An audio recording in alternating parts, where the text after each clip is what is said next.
బాడీలో అంటే gall బ్లాడర్లో stone ఏర్పడ్డాక ఎలాంటి సిమ్టమ్స్ కనిపిస్తాయండి? సిమ్టమ్స్ మనం రెండు రకాలుగా డివైడ్ చేసుకోవచ్చండి. అన్కాంప్లికేటెడ్ గాల్ స్టోన్స్ ఎలా ఉంటాయి, కాంప్లికేటెడ్ గాల్ స్టోన్స్ ఎలా ఉంటాయి.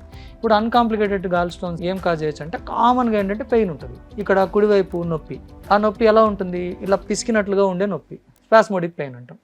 అది దేనివల్ల వస్తుంది, ఫ్యాటీ మీల్, మీరు ఫ్యాటీ ఫుడ్ తీసుకున్న తర్వాత అప్పుడు పెయిన్ వచ్చినట్లుగా ఇలా పిసికినట్లుగా నొప్పి రావడం, ఇది కామన్ సిమ్టమ్. దీన్ని బిలియరీ కోలిక్ అంటాం. సో ఇది చాలా కామన్.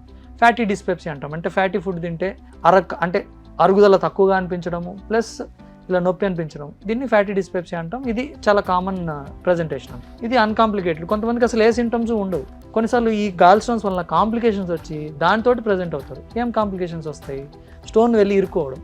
స్టోన్ వెళ్ళి ఇప్పుడు గాల్ బ్లాడర్ ఎలా ఉంటుందంటే చిన్న సంచిలాగా ఉంటుంది, ఒక చిన్న నెక్ ఉంటుంది.